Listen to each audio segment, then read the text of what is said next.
Donc, dans ce chapitre, c'est les fonctions numériques. Donc, premièrement, on va commencer par généralité. Alors, premièrement, la fonction numérique d'une variable réelle. Alors, la définition, soit D, un ensemble de nombres réels. Définir une fonction numérique. F sur D revient à associer à chaque élément X de D au plus un réel appelé l'image de X. La notation, donc soit A appartenant à D, l'image du nombre A par la fonction F est unique et son note F de A. Alors F de A, il se lit bien sûr F de A. La notation suivante se rencontre également que F de point X est lié à l'image F de X. Alors si B est l'image de A, on a l'égalité F de A égale à B. Et A un antécédent donc de B. Il est appelé un antécédent de B par la fonction F. Alors premièrement, application 1, considérons F la fonction définie sur R par F de X égale à 2X au carré moins 3. Alors déterminer les images de moins 2 et 0 et 2 par la fonction F. Alors je vais commencer par F de moins 2. Alors pour déterminer l'image de moins 2, normalement on va remplacer X par moins 2. Donc ça nous donne 2 fois moins 2 au carré moins 3. Alors ça nous donne 2 fois 4 c'est 8 moins 3 c'est 5. Donc l'image c'est 5. F de 0 ça nous donne 3 et F de 2 ça nous donne aussi 5. Alors, déterminer les antécédents s'il existe des nombres 0, 5 et 4. Donc, pour 0, ça nous donne racine de 3 sur 2 et moins racine de 3 sur 2. Et pour 5, donc ça revient à faire quoi? Ça revient à résoudre l'équation x au carré moins 3 égale à 0. C'est de même pour 2x au carré moins 3 égale à 5. Et de même pour 2x au carré moins 3 égale à moins 4. Pour déterminer l'antécédent du nombre 0 et le nombre 5. Alors maintenant, activité 2. Donc considérons la fonction f définie par f de x égale à 2x sur x au carré moins 1. Alors déterminer les images, c'est possible, des nombres 0, 1 et moins 1. Alors pour 0, si je veux replacer, donc j'aurai ici 0 et 0. Donc j'aurai 2 fois 0, c'est 0. Divisé par 0 moins 1, c'est 0 sur moins 1, ça nous donne 0. Donc pour l'image de 0, c'est 0. Pour l'image de 1, ça nous donne 1, 2. Donc en numérateur, c'est 2 fois 1. Mais en dominateur, on nous donne c'est 1 au carré moins 1, ça nous donne 2 sur 0. Alors c'est impossible parce qu'on ne peut pas diviser par 0. Et de même pour moins 1. Donc, dans ce cas-là, on ne peut pas avoir les images de moins 1 et aussi l'image de 1. Alors, on dit que 1 et moins 1 n'appartiennent pas au domaine de définition de f et on écrit R moins les éléments moins 1 et 1 et il se lit R privé de moins 1 et 1. Donc, définition, l'ensemble de définitions d'une image d'une fonction f est le souvent noté par D de f. Donc, c'est l'ensemble des nombres réels x pour lesquels l'image f de x est bien définie. Et on écrit 2 de f égale à x appartenant à R tel que il est bien défini, c'est-à-dire f de x appartenant à R.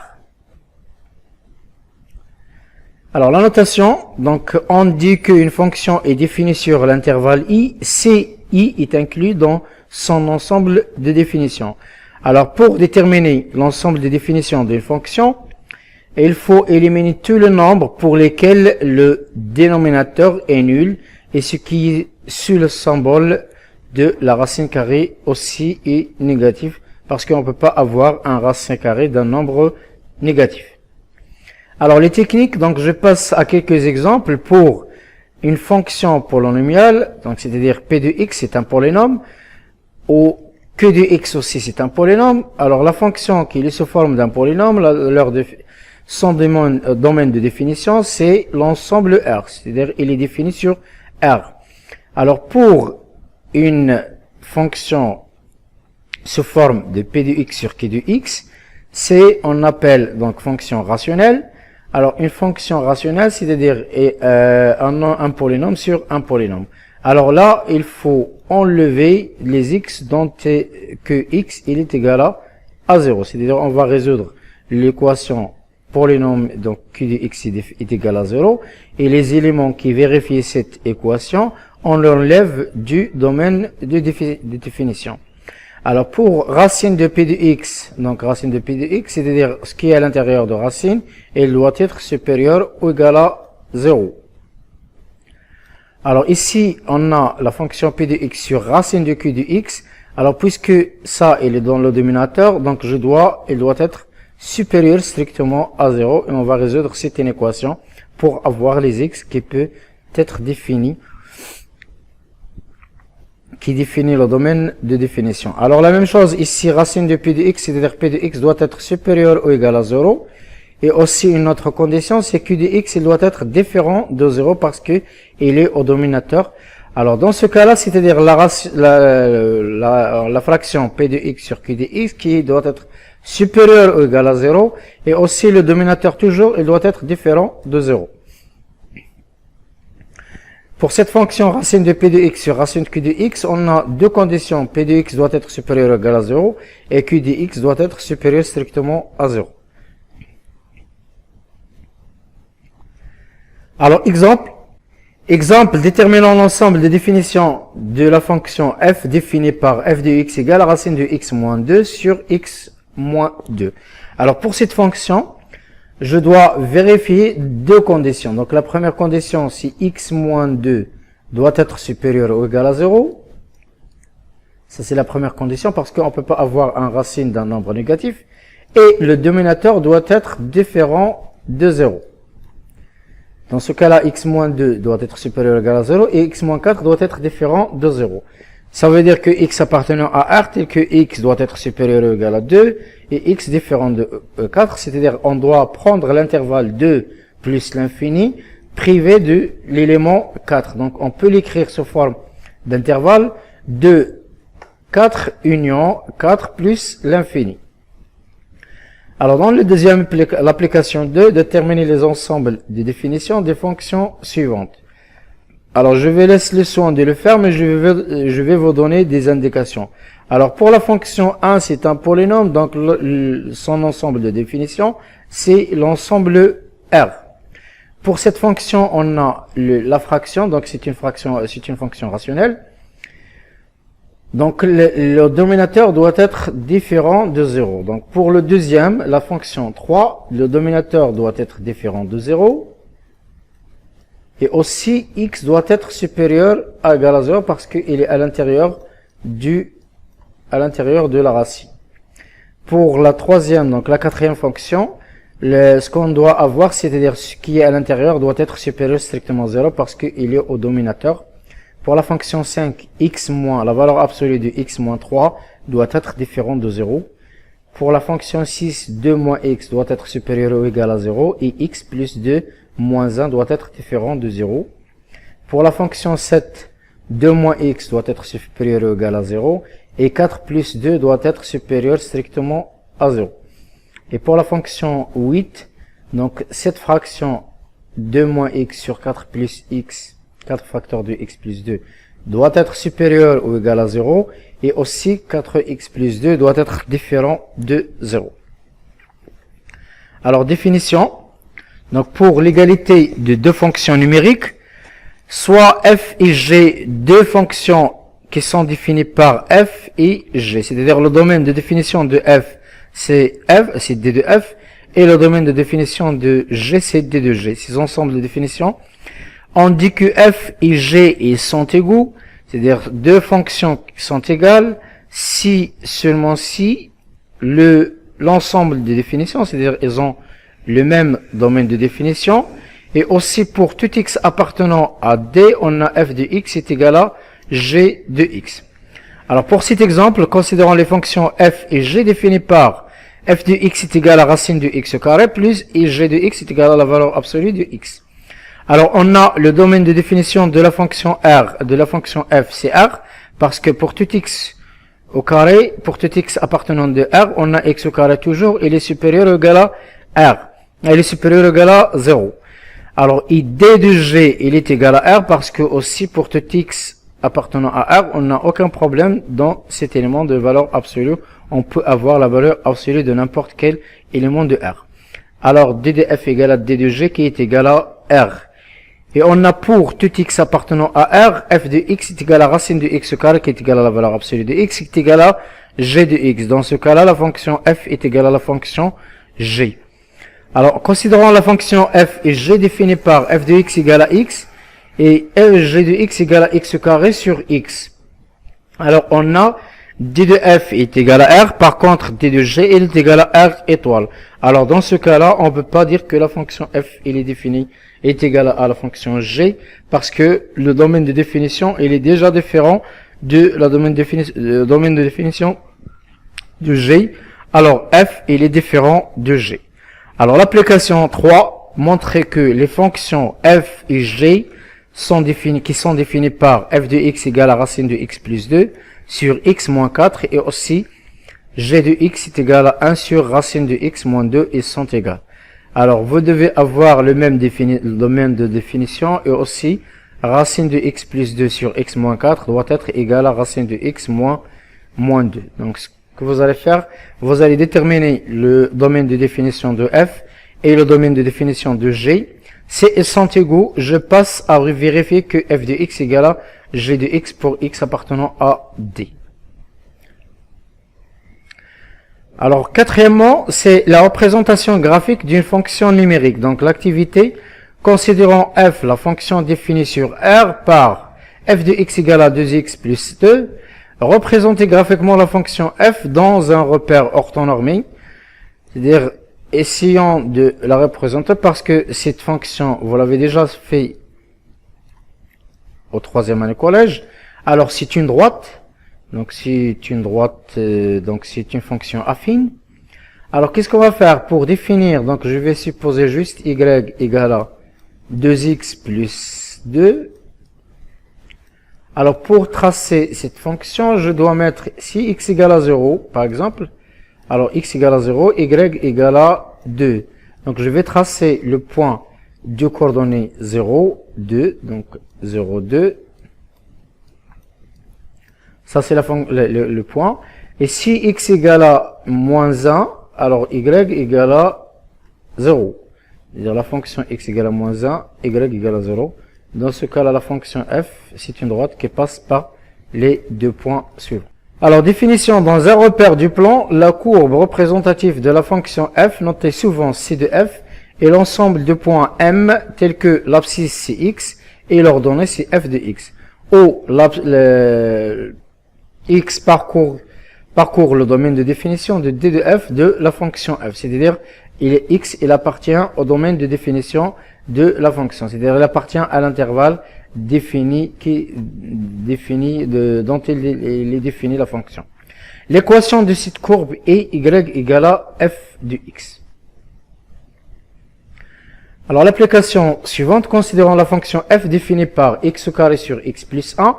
Alors, parmi les points a 0, 0 et b moins 1, 1, c 3, 3 sur 9 et d 2 sur 4, déterminer ceux qui appartiennent à c de f. Alors, on va commencer par le premier qui est égal à 0.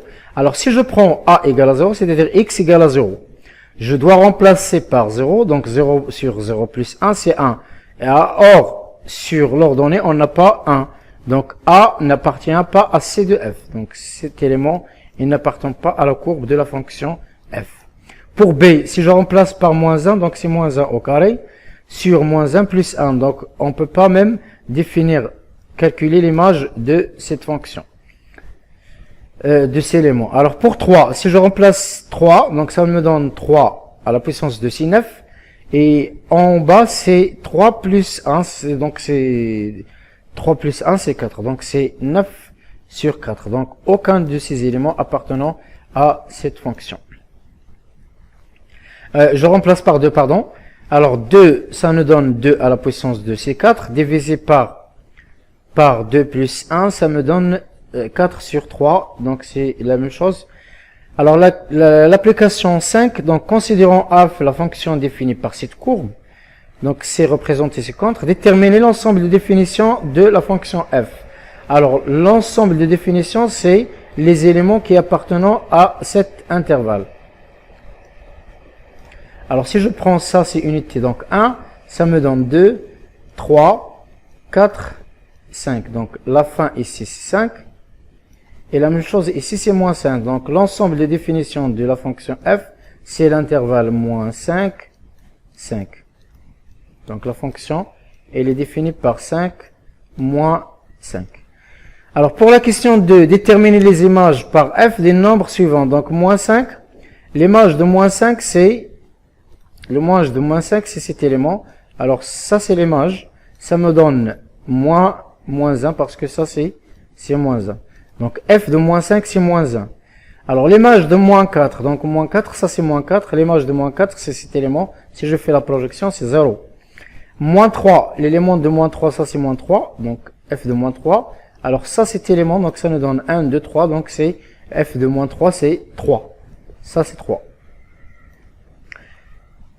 L'image de moins 4, donc moins 4 on l'a déjà fait. L'image de 0, donc l'image de 0 c'est cet élément, donc l'image de 0 c'est ça, donc ça c'est 1, 2, c'est 3. Donc f de 0 aussi est égal à 3. Et pour f de 4, parce que 1, 2, 3, 4, alors f de 4 est égal à 0. Alors par f, quels sont les antécédents de 3 et 5? Alors les antécédents de 3 et 5, donc par f, quels sont les antécédents de 3? C'est-à-dire je vais voir ici où se trouve 3. Alors 3, il se trouve ici. Les antécédents, c'est-à-dire les éléments qui me donnent l'image est égal à 3. Donc on a 0 et aussi on a moins 3. Donc les antécédents de 3 c'est moins 3 et 0.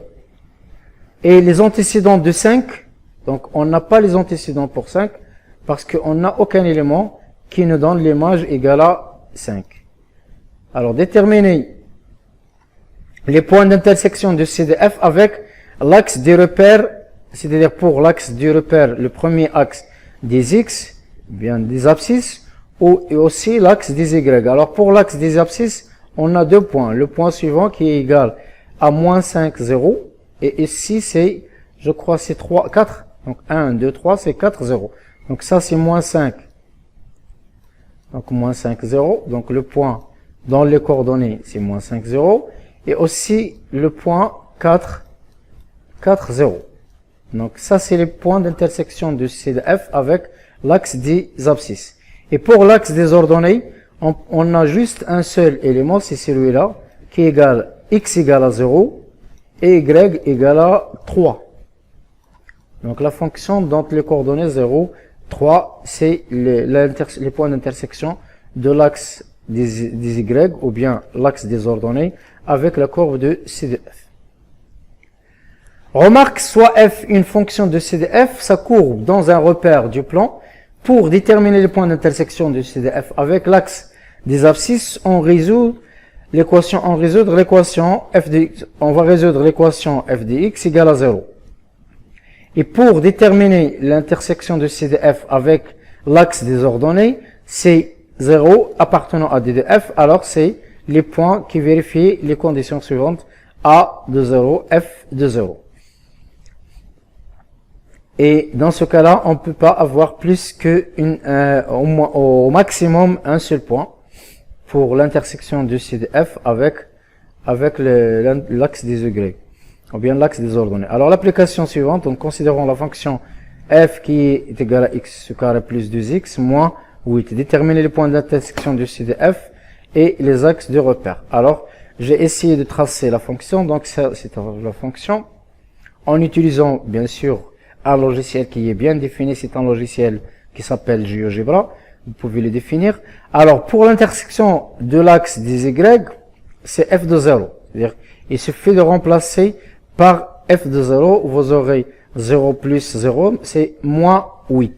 Donc ça, c'est moins 8. Donc le point d'intersection, c'est moins 8. Alors, pour l'intersection, on doit résoudre l'équation x au carré plus 2x moins 8 égale à 0. Donc, avec l'équation, donc ça c'est l'équation du deuxième degré, il faut juste utiliser delta, vous aurez deux points, c'est-à-dire 2x, on a moins 5 et 2. Donc, moins 5 et 2, les solutions de l'équation, c'est le point d'intersection de la fonction f avec l'axe des x. Alors, la quatrième partie, c'est parité d'une fonction numérique. Donc, fonction paire, activité, donc considérant f la fonction définie par la courbe suivante, représente ci-contre, déterminer l'ensemble des définitions. Alors, l'ensemble des définitions, je vais prendre que cet intervalle. Alors, moins 1, donc moins 2, moins 3, donc il est défini par moins 3 jusqu'à 3. Alors, comparer f-2 et f de 2, alors f-2 c'est ça, donc ça c'est f2, et ça c'est f de moins 2, alors leur image c'est 0, donc ils sont égaux, et comparer f de moins 3 avec f de 3, donc f de moins 3 et 3 c'est ça, c'est-à-dire 1, 2, 3, donc est égal à 3, donc ils ont la même image. Alors, soit x appartenant à d de f, comparer f de x, c'est-à-dire x, si je prends un élément ici, x, alors moins x sera ici. Donc, si je veux l'image, je trace la droite qui passe par ce point, et elle est perpendiculaire à l'axe des x. Et la même chose, donc ça c'est l'image, et donc ça c'est l'image.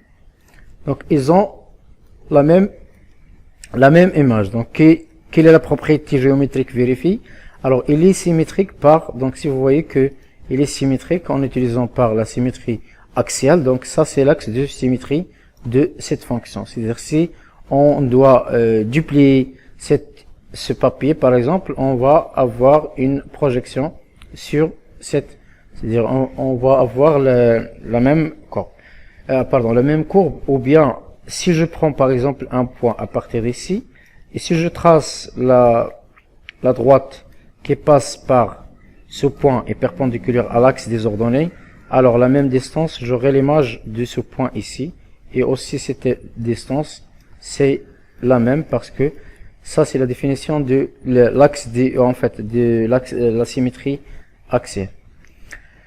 Définition et propriété, soit f une fonction numérique, d de f son ensemble de définitions, on dit que f est paire, donc on dit qu'une fonction f est paire, si les deux conditions suivantes sont vérifiées. Attention, on a deux conditions qui doivent être vérifiées. Donc, si moins x appartenant à d de f, alors x aussi, il appartenant à d de f.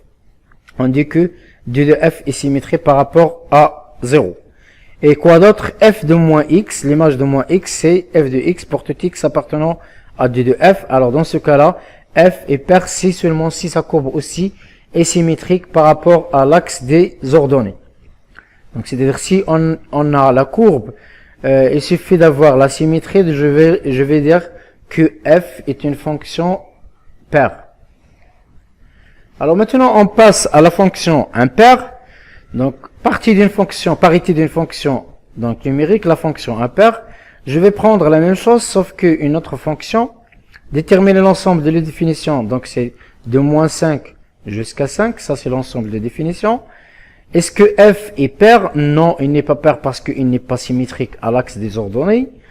Et comment comparer f de moins 2 et f de 2? Alors si je prends f de moins 2, ça c'est moins 2, il est égal à 1, et f de moins 2 est égal à moins 1. Alors c'est-à-dire c'est l'opposé de f de moins 2. Alors f de moins 2 est égal à 1, et f de 2 est égal à moins 1. C'est-à-dire les deux images ils sont opposées. Et la même chose pour f de moins 3 et f3, et c'est la même chose pour f de moins 5 et 5. Et c'est de même pour, alors f de 5, c'est-à-dire ça c'est f de 5, et ça c'est f de moins 5, ils sont 0. Alors si je passe par cet élément, c'est la même chose pour celui-là. Donc 1, 2, 3, c'est pour 4. Donc f de 4, f de moins 4, c'est 5, et ici c'est moins 5. Donc C'est-à-dire les fonctions f de moins x est égal à moins f de x. Donc la propriété, il est symétrique par le point, c'est-à-dire c'est l'axe, la symétrie centrale et c'est pas la symétrie axiale. Donc soit f, une fonction numérique, et d de f son ensemble de définitions, on dit que f est impair si les deux fonctions, ou bien les deux conditions suivantes sont vérifiées. Moins x appartenant à d de f pour tout x appartenant à d de f, et d de f est symétrique par rapport à 0. Alors de même, f de moins x est égal à moins f de x pour tout x appartenant à d de f. Alors f est impair si seulement ici, sa courbe est symétrique par rapport à l'origine du repère. Donc c'est une symétrie centrale. Alors maintenant je passe à l'application. Je vais juste vous donner l'indication. Étudier la parité de la fonction suivante. Alors ce qu'on va vérifier d'abord, est-ce que x appartenant, donc on doit déterminer d'abord le domaine de définition de la fonction f. Et on doit vérifier est-ce que x appartenant à d de f. Et aussi est-ce que moins x appartenant à d de f. Ça c'est la première condition. Et on va regarder f de moins x. F de moins x. Est-ce qu'il est égal à, c est égal à f de x, on va dire que c'est une fonction paire. Et s'il est égal à moins f de x, on va dire que c'est une fonction impaire. Mais attention, on peut avoir des fonctions qui ne sont pas ni paires ni impaires. C'est-à-dire, c'est pas obligatoirement une fonction paire. Alors, l'autre fonction, il est impair. C'est pas la même chose comme les ensembles. Les éléments ont bien l'ensemble n. C'est-à-dire, tout un élément, soit il est pair, soit il est impair. Ici, non. Donc, la fonction, on peut avoir des fonctions qui ne sont ni paires ni impaires. Alors, considérons que f et g les fonctions respectivement sur r-1 et -5 et 5 par les courses respectivement suivantes, représentées ci-dessus. Alors, compléter c de f, sachant que f, il est pair. Alors, puisque la fonction f, il est pair, alors, il doit être symétrique par l'axe suivant. Donc, par l'axe, pardon. Il est symétrique par l'axe des ordonnées, c'est-à-dire je dois faire la courbe comme ça, et à peu près. Donc, la fonction doit être symétrique par rapport à l'axe des y. Par contre, la fonction suivante, il est symétrique par rapport au point, donc j'aurai la fonction de la façon suivante. Donc, c'est-à-dire là, j'aurai le symétrique de ce point, ici.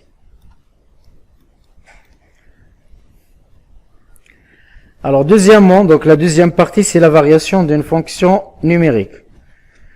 Alors, dans cette activité, considérons f la fonction définie par sa courbe, représentée ci contre. Donner l'ensemble de définitions de f. Alors, l'ensemble de définitions de f, ça c'est -5, -6. Donc, ici c'est -6, -7, donc c'est -8.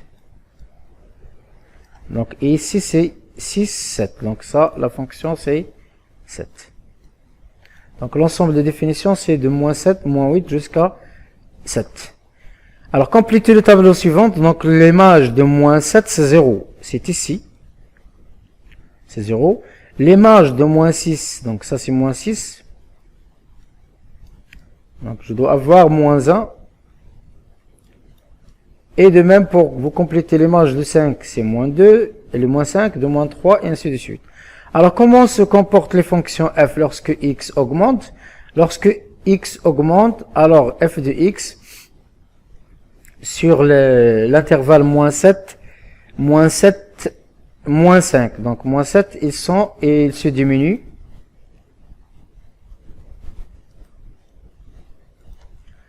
Parce que ici, on a l'élément, l'image, c'est 1, 2, 3. Donc, le deuxième, ça c'est 0. L'autre, c'est -1. L'autre, c'est -2. Donc, on a une décroissance pour les éléments qui appartiennent à l'intervalle -5 et 7. Alors, comment se comporte fonction lorsqu'on augmente sur l'intervalle -5, 2? Donc, c'est sur cet intervalle. Donc, si vous voyez la courbe, il est un peu, c'est une fonction croissante, c'est-à-dire les éléments ils se croient en roue, c'est-à-dire le plus petit au plus grand. Et par contre, sur l'intervalle suivant 2 jusqu'à 7, il est décroissant. Alors, on remarque que la fonction f, chaque fois que f s'augmente, f de x s'augmente, et on dit que f est strictement croissante sur l'intervalle moins 5, 2, et on la traite comme ça. Alors, on va compléter donc moins 5 jusqu'à 2, donc j'aurai ici 2, et après c'est 7. Alors, il est croissante pour l'intervalle moins 5, 2, et décroissante pour moins sur 2, 7. Ce tableau est appelé table de variation de la fonction déterminer la valeur maximale de la valeur minimale de la fonction.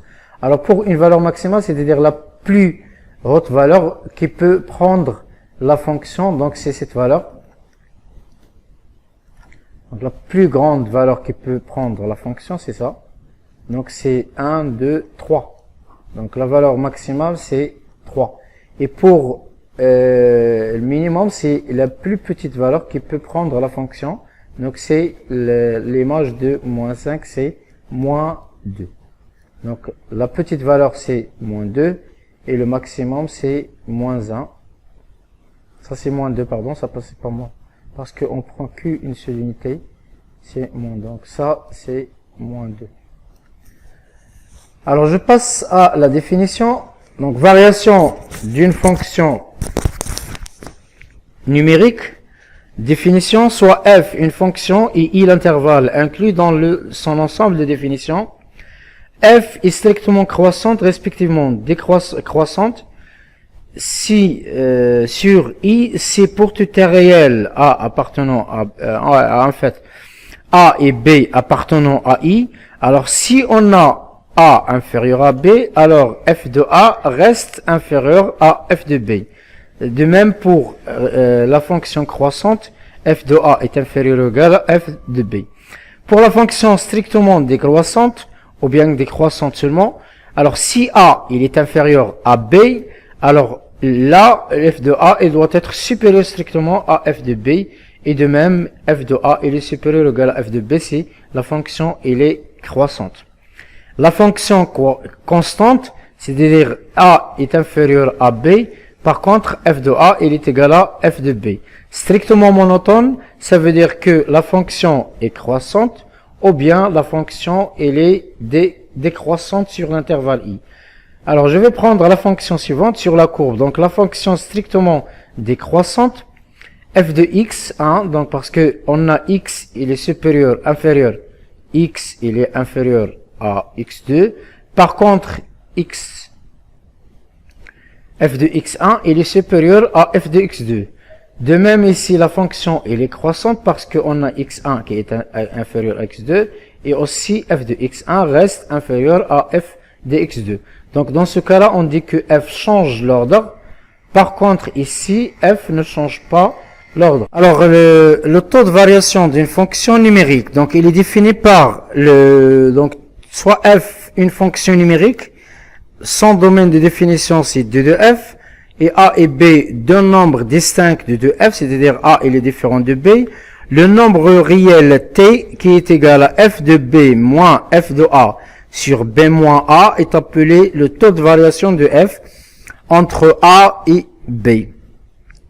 Alors propriété, soit f est une fonction numérique et t son taux de variation entre deux nombres distincts a et b d'un intervalle i, inclus dans son ensemble de définitions. Alors si t il est supérieur strictement à 0, on dit que la fonction f est strictement croissante sur l'intervalle i. Et si t il est inférieur strictement à 0, on dit que la fonction f est strictement décroissante sur l'intervalle i. Alors si il est inférieur ou égal, on dit qu'il est décroissante. Et si t il est supérieur ou égal à 0, on dit que la fonction il est croissante. Alors si t est égal à 0, dans ce cas-là, f est constante. Alors exemple, étudiant la monotonie de la fonction f définie par, donc je dois calculer t, donc le taux de variation, qui est égal à f de a, moins, donc ça, je vais calculer cet intervalle sur le taux, c'est-à-dire ça va être normalement 4a plus 5, c'est f de a, entre parenthèses, moins 4b plus 5, qui est la fonction f de b, divisé par par a moins b. Attention, vous devez respecter l'ordre. Si je commence par a, je vais commencer ici par a. Si je commence par b, je dois commencer tout en bas aussi par b. Alors ça va être 4a moins 4b. Donc si après tout calcul, je vais factoriser par 4. Donc j'aurai juste 4. Alors t il est égal à 4. Dans ce cas-là, puisque t est égal à 4, donc c'est un élément positif, donc cette fonction, c'est une fonction strictement croissante.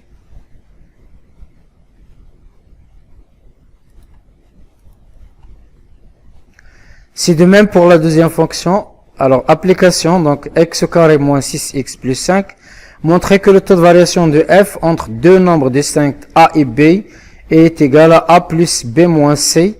Donc, étudier la monotonie de f sur chacun des intervalles moins l'infini 3 et 3 plus l'infini, et après dresser le tableau de variation de la fonction f. Donc, je vais laisser le soin de le faire.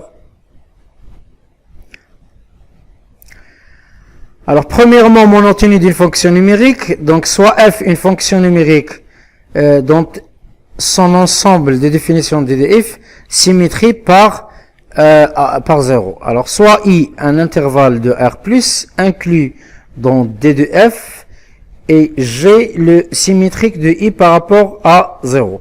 Dans le cas où f est pair, on a si f est croissante sur i, alors f, il est décroissante sur g.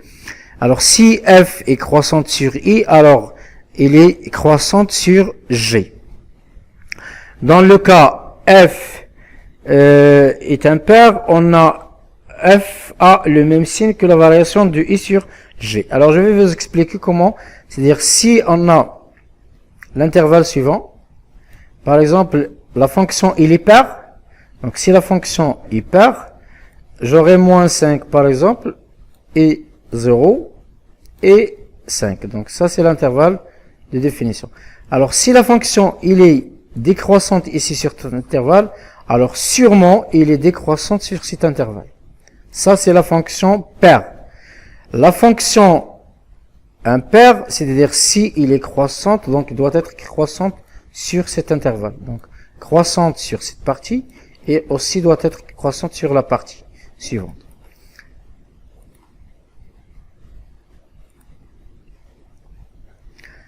Alors, exemple, dans ce tableau, pour donc la fonction d'une fonction numérique, déterminer l'ensemble de définitions de la fonction f.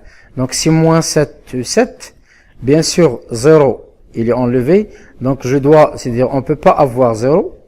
Alors, je dois avoir, donc, de moins 7 jusqu'à l'élément 0.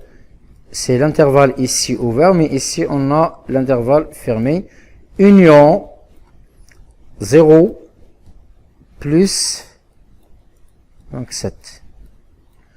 Donc, c'est-à-dire c'est l'intervalle moins 7, 7 privé de l'élément 0. Alors, compléter le tableau, c'est sachant que f, il est pair. Alors, si la fonction est pair, on a dit que on a une symétrique par rapport à l'axe. Donc, ici, la fonction, elle est croissante. Dans ce cas-là, ça va être décroissante. Et on a ici la fonction, elle est croissante. Alors, dans ce cas-là, la fonction, elle est décroissante. C'est inversé. Je répète. Ici, la fonction, la symétrie, c'est par rapport à cet axe. Donc, ici, il est croissante. Dans ce cas-là, ici, ça va être décroissante. Ici, croissante. Donc, l'heure symétrique, c'est, l'intervalle symétrique, c'est croissante. Par contre, c'est la fonction, il est impair. Alors, puisque on a ici croissante, donc aussi j'aurai ici la fonction croissante. La fonction est ici décroissante, dans ce cas-là aussi j'aurai la fonction décroissante. On a la même monotonie sur l'intervalle qui est symétrique. Parce que le symétrie de moins 5, 7, c'est 5, 7. Et le symétrie de moins 5, 0, c'est 0, 5.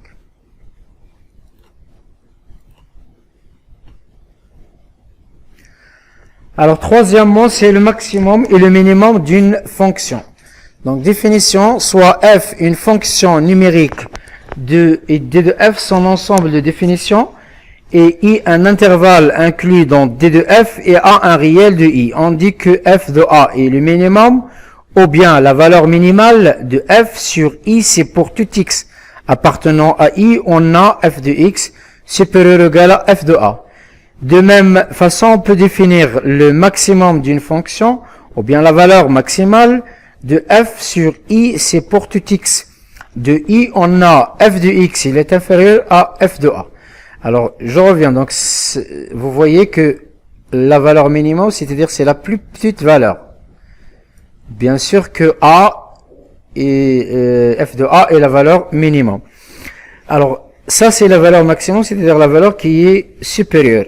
Alors, on dit que f de a est un maximum de f si f de a est la valeur maximale, ou bien elle est la valeur minimale.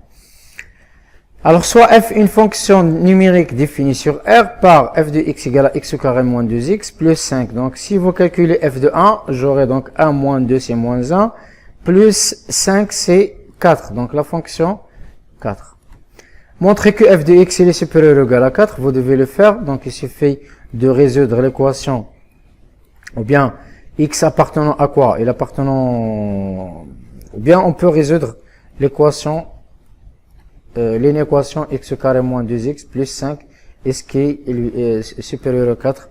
Est-ce qu'il est vérifié sur toute R? Donc, je dois juste x au carré moins 2x plus 1, donc moins, oui, c'est plus 1, c'est-à-dire x moins 1 le tout au carré, il est toujours supérieur ou égal à 0, donc il est valable, il n'y a pas de problème. Alors, après, qu'est-ce que vous déduisez? Puisque pour tout x appartenant à R, on a f de x, il est supérieur ou égal à 4, et f de 1 égale à 4. Donc, c'est-à-dire, il existe un élément A tel que f de A, il est égal à 4. Alors, la valeur 4, c'est une valeur minimale. Donc, c'est une valeur minimale parce que c'est la plus petite valeur.